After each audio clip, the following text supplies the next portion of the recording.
was driving here last night. That was very much appreciated. I thought we were done with this winter stuff. But anyway, my name is Peter Heck. As Cindy said, what she didn't mention was my main job. I teach in one of the most serious war zones in the world, that being the American Public Schoolroom down in Indiana. That's my main occupation. Day to day, that's where you'll find me. And I will tell you that, well, after my first year teaching, I decided I wanted to go and get a graduate degree, a master's degree in political science. Well, I started pricing this, and I realized being a teacher, it cost a little bit more money than what I had. And I was a bachelor at the time, so I was able to save some money doing bachelor things, sweeping all the Dorito crumbs to one general vicinity, repositioning the couch, and then you don't have to buy a sweeper, which was helpful. But even with all of those cost-cutting measures, I realized I still needed some extra source of income to be able to pay for this schooling. So I took a job during the summer doing maintenance and grounds work at the school where I taught. So when I wasn't teaching in those summer months, then I would do the yard work. Well, the guy that I worked for those summers, his name was Greg, and by his own admission, Greg didn't like school. In fact, he barely graduated with a high school diploma. So here I was getting a master's degree. He barely had a high school diploma, but if you looked at the two of us for all those summers that I worked there, you would never come to the conclusion that between the two of us, I was the more intellectual. Okay? And there's plenty of examples I could give you. I'll give you one. Greg had given me the job to go and weed eat along the creek that runs beside the high school there. I didn't want to weed eat. It was a huge creek. It was going to take 2 days. So I thought to myself, there's a better way to do this. If I get the school push mower and take it over there, that will go quicker. So I loaded up the push mower in the back of the gator, drove over there, and I started mowing about 5 seconds, about 10 feet. And then I heard the sound. And I looked down, and I had hit a stump that I couldn't see because the weeds had grown up, which is why he had told me to weed eat in the first place. I didn't see the stump, tore the blade off of the bottom of the mower. It's just laying there in a big heap. So I thought, well, this isn't good. Loaded it up into the back of the gator and was going over to tell Greg what I had done. Problem was I didn't tether the mower into the back of the gator, which was standard protocol. So as I hit the curve going up on Harrison Street to Eastern High School, the mower leaps out of the back end of the gator and just shatters all over the road. So now I'm standing in the middle of the road trying to direct traffic, pick up the pieces of the mower. Finally, I realized I can't do this. Get on the radio. I said, Greg, we got a little problem here. He answered back and said, well, what's the problem? And I said, well, you come on out here to Harrison, you're going to find out. So he came out there, and this was what always happened. I can't tell you how many times we had this conversation. Greg would walk up to me with this cowboy hat. He'd tip it a little higher on his head, behind his Dudley Do-Right sunglasses, and he would look at me, and the first thing he would say is, master's degree, huh? And I'd say, yes, sir. And then he would speak to me what I honestly believe are the truest words ever spoken. This clicker isn't working there, Eric. I don't know. Truest words ever spoken. Okay? And this is what they were. Educated don't mean smart, Pete. He would say that to me over and over and over again. Educated don't mean smart. And I will tell you something, friends, as I look around our culture today, as I see what we're dealing with, are you messing with that over there? I'm trying to get it fixed. Yeah. Eric's trying to get it fixed. I told him whatever happened in this presentation, if anything went wrong, totally his fault. Okay, I had nothing to do with it. It all gets blamed on Eric. Look at that. Wonderful. Thank you, Eric. So many brilliant people in our culture. All of these people who are so wise, they have all the alphabet soup after their name. They've got all of these advanced degrees. They went to all of these prestigious universities. Brilliant people, and yet they somehow managed to miss the connection between the problems we face as a culture and the moral breakdown that is at the heart of every single one of those problems. And by the way, it's not just the progressive liberals that screw this up. Even the so-called conservatives miss this. How do I know that? If we can advance to the next slide, Eric, that'd be great. This clicker's not working, so if you can go to the next one, just keep advancing. Good. Mitch Daniels, he was the former governor of the state where I reside. He's commonly known throughout the country as a leading conservative. Everybody thought he was going to run for president. They were disappointed when he didn't, but it's Mitch Daniels that said he wanted to call a truce, and that the next president would need to call a truce on what he said were the so-called social issues. The social issues. His line was this: until our budget problems, our monetary problems are solved, and you hear this all the time, especially today within the Republican Party, we're just going to have to agree to get along for a little while on issues of morality. Do you know what I think of every time I see this? Every time I see a quote like this, what I think of is myself. When I used to play Little League Baseball, it was a great career. You can look at me and just know I was a stud. But there was one particular day, I don't know why you're laughing. It's rude to bring somebody in and then laugh at them. But anyway, I was on the mound one day and could not throw a strike to save my life. And my coach, my manager, who was a rather portly fellow, who had decided to be a manager of the team, not because he cared about coaching the team, but because the manager's got free concessions at the concession stand. He is sitting in the dugout and shouting bits of wisdom at me from the dugout. That was his not coming out and talking to me. And this was the stuff he would say. He said, "Pete, you got to rock and fire, Pete, rock and fire." Look, I don't know what it means to rock and fire, first of all. But then, after a while, I'm walking in batters, and he finally says this. This was his grand wisdom. He said, "Pete, stop aiming the ball, just throw it." Really? I'm trying to throw a strike. So I said, fine. I was so frustrated at that point, I'm not going to even aim this ball. I'm just going to hurl it. And I reared back and I threw that thing, and I hit the batter. But not the batter who was up to bat. I hit the batter in the on-deck circle. I was waiting to go. The worst part of this is my parents filmed every moment of my life, so it's now preserved forever on videotape. And you see these umpires standing around trying to decide, do we give him his base? He got hit by a pitch. They don't really know. Now listen, why am I telling you these embarrassing stories? There's a reason I'm telling you embarrassing stories like this, because it's exactly what's going on with our leaders. It's exactly, even within the Republican Party, when they say things like this, it's like the blind boxer. They're out there trying to land a punch in the dark, and they're hoping maybe they'll land one and they aren't coming close. Here's what I mean. Mitch Daniels talks about our problems with debt. Great. What causes debt? In your personal life or the life of the country, it's a lack of stewardship. What is that? It is a moral problem, is it not? What causes exploitation in the marketplace? Greed. What happened with Enron? Greed and self-indulgence. What is that? It's a moral problem. You see, those who are truly interested in solving our debt and our economic problems are not those that call a truce with immorality. It's those who are willing to confront immorality and defeat immorality. And that is true with every cultural and domestic problem we face. I challenge anyone here, come up with a cultural problem that we are facing that I cannot tie back directly to a breakdown in morality. Let me tell you one that I deal with all the time. I'm a public high school teacher, and I hear all the time about failing schools. Our schools are failing by any... If our job as educators and as school corporations are to produce productive citizens, just take a look around. It's failing. But what do our experts say is the reason for that? Well, if you listen to the teachers' unions, they'll tell you, oh, we're not spending enough money in schools. Despite the fact that we spend thousands of dollars more per student than we've ever spent before. It's not a lack of money. Other people will say, well, it's not enough technology in the classroom. Really. I work in a school that handed an iPad to every kindergartner through senior in high school, okay? And the freaky thing is those kindergartners know how to use it. I'm walking down the hall, they're zipping around on an iPad, and it freaks me out every time I see it. I have a problem with mine, and I have to ask a little first grader, hey, do you know how to do this? It's really embarrassing to see that happen. Look, maybe there's some places that don't have technology, but it's not endemic. It's not the source of the problem. Other people will come up with all kinds, well, it's not qualified teachers, we're not qualified. Well, sure, there are bad teachers out there. There's bad people in every profession who don't care about their job, but it's not endemic. If George Washington resurrected himself and came back to life, he could not teach American government in a public high school because whatever state he's in would tell him he's not qualified. He doesn't have the necessary requirements. Look, the problem is not unqualified teachers. Can I tell you what I think it is? I'll give you an anecdote. I'll tell you what I think it is. I had a parent-teacher conference with a parent whose son was just failing my class miserably. And I said to this dad, I said, sir, I've tried everything to reach your son. All of my typical routines, everything that I do, and I cannot reach him. Is there something going on that I need to know about? You know what this dad told me? He said that his mom, the guy's wife, his mom left us about 6 weeks ago, moved to Atlanta with her boyfriend. She's right now in a custody battle with me, trying to get him down to Atlanta. He wants to stay here with his friends. And 2 days before he took that test that he got a 7% on in your class, my wife's attorney had him in tears on the witness stand. Junior in high school, in tears on the witness stand, and I'm supposed to make this kid care about George Washington. Listen to me. If you want to solve the problem in American education, solve the problem with the American family. That is all.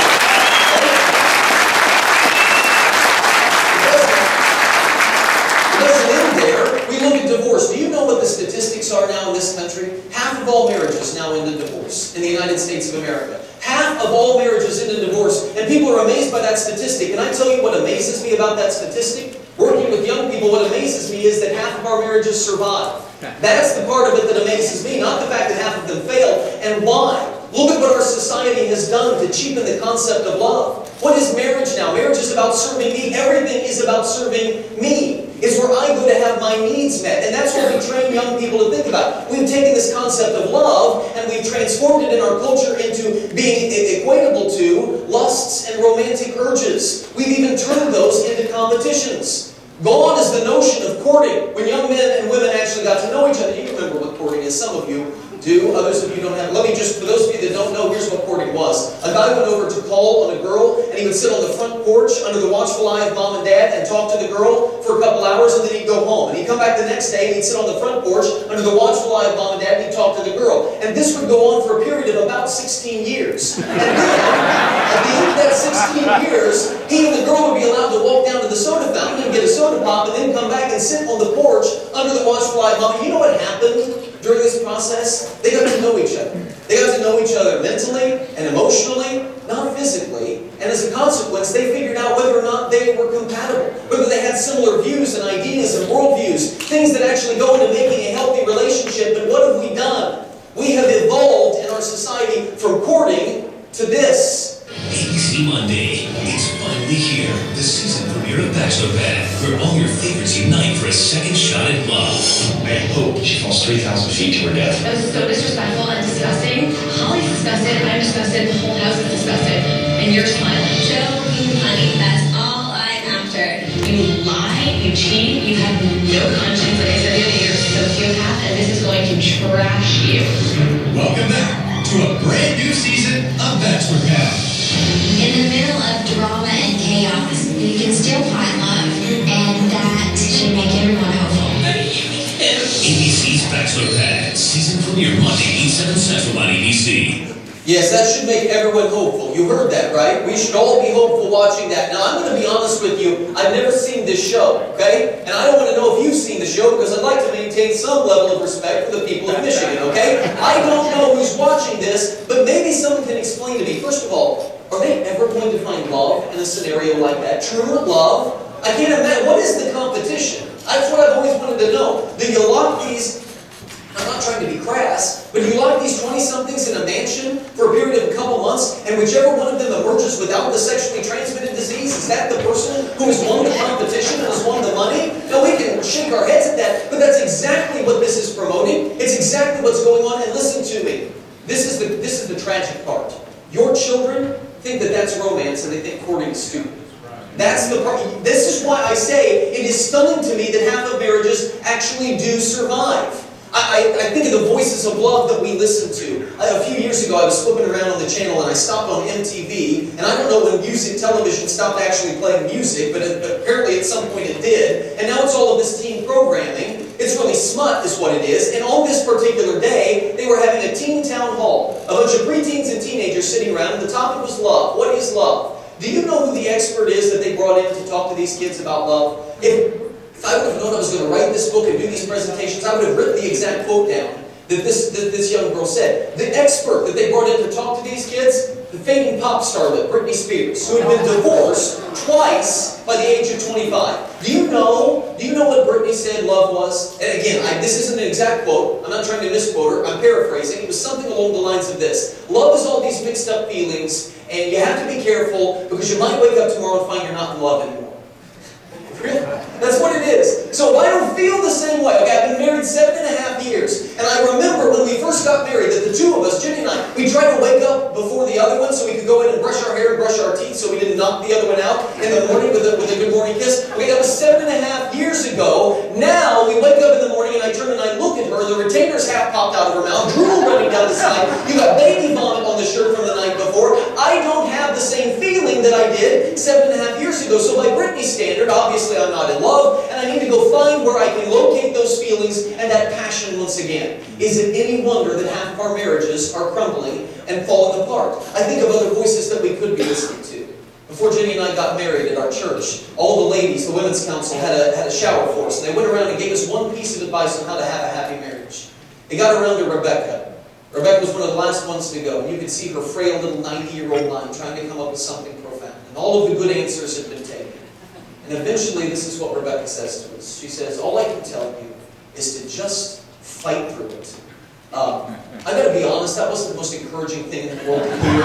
Okay? It sounded like a gauntlet I'm getting ready to run through. Just fight through it. What is that? But can I tell you something about Rebecca? until she died last year and her husband died the year before. Bob and Rebecca had been married over 70 years. In the nursing home where they spent their last time together, Bob was too frail, and Rebecca pushed their 2 single beds together so that they could hold hands at night. That's how Bob passed from this world, holding the hand of his wife. I think Rebecca has earned the right to be heard when it comes to this concept of love. And maybe if we were listening to voices like that, if we were idolizing those people and putting them in our magazines, if our culture was embracing that, maybe our divorce rate wouldn't be what it is. And as a consequence of our high divorce rate, we have families that crumble. And we pretend all the time that it doesn't matter. It doesn't matter if our families fall apart. Our television shows say, you don't need the nuclear family. Even non-social conservative Republicans say, oh, there's nothing special. We don't need to defend the nuclear family. Our television shows tell us you can just throw a couple dads, 3 moms, a couple cousins, a horse and a cat in there, and what do? You just slap a label on it and you call it the modern family. And the modern family is just as good as the nuclear family, isn't it?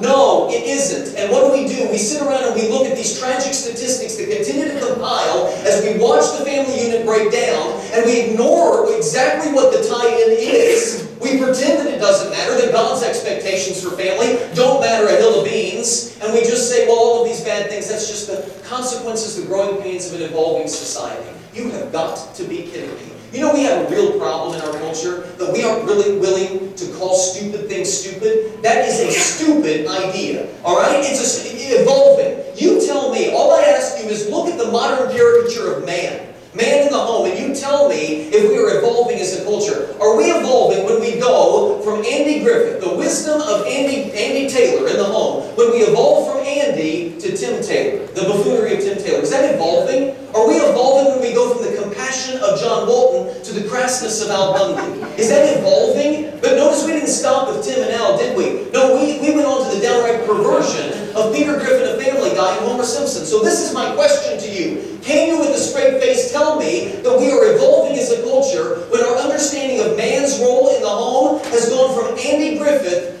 to Peter Griffin? Is that evolving as a society? My friends, it's the exact opposite. We can call it whatever we want, but we're going in the wrong direction. Now the feminists step in and say, oh, it doesn't matter. It doesn't matter if man's a buffoon because there's nothing that men do that women can't do. And then we turn this into some kind of competition. Men don't offer anything that women can't do for themselves. I'm a woman, hear me roar. Our modern day Gloria Steinems, because we're so much smarter than God. I've learned if you really want to tick people off on the radio, don't worry about abortion and homosexuality. Oh, that'll get a few people exercised. You really want to exercise the masses? Start talking about gender roles in the home. Start talking about God's expectations for roles in the home. It's like a powder keg that just explodes. And it's not just Democrats, it's not just progressive liberals. No, it's supposedly conservative Republicans that reject this idea, belittle the biblical idea of gender roles as antiquated and out of date. They tell us it's absurd, that it's wrong. These are the folks that push for gender-neutral everything. We have to have gender-neutral sports teams because there's nothing more offensive than telling a little girl that she can't wrestle on the boys' wrestling team.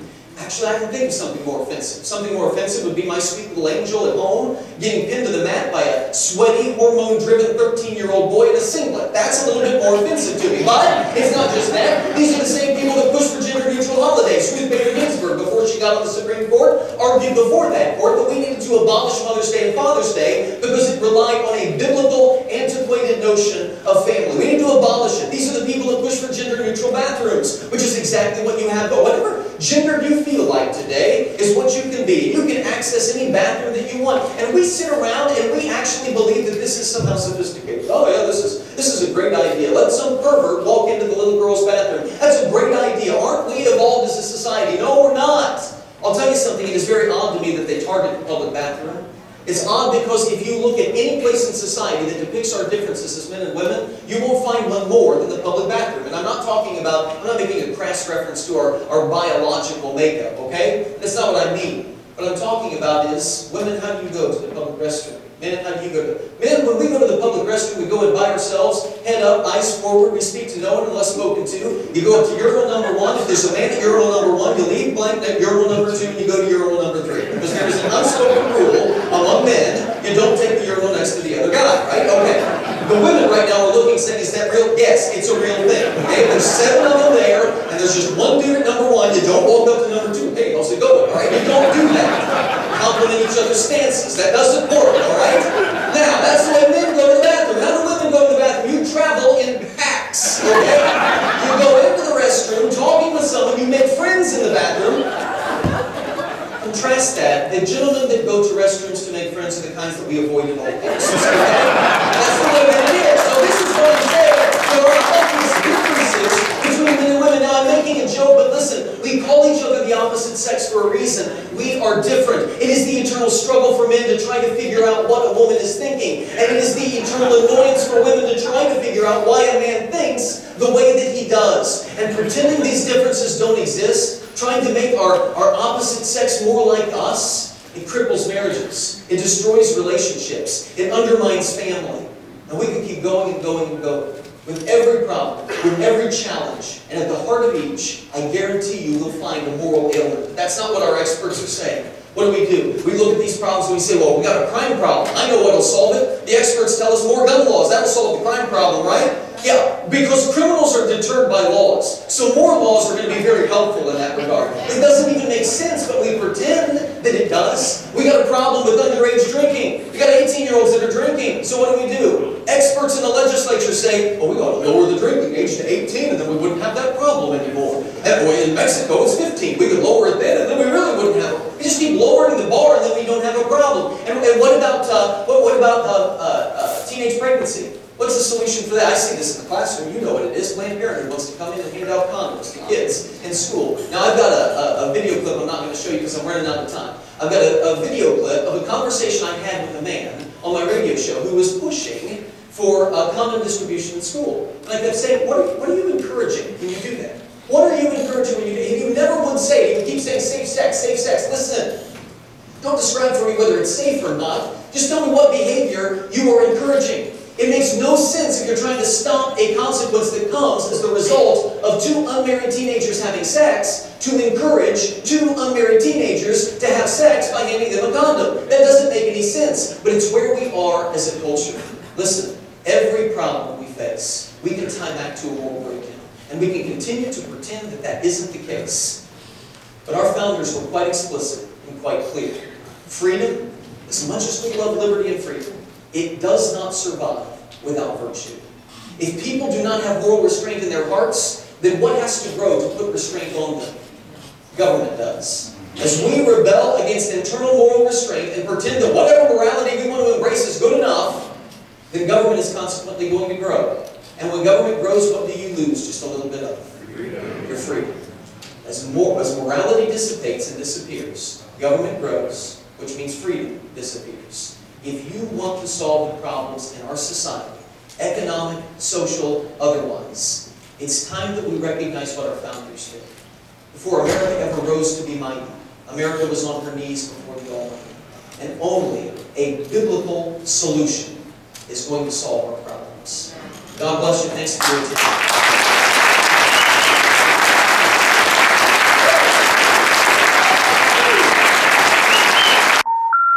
The number you have reached, 911, has been changed to a non-published number.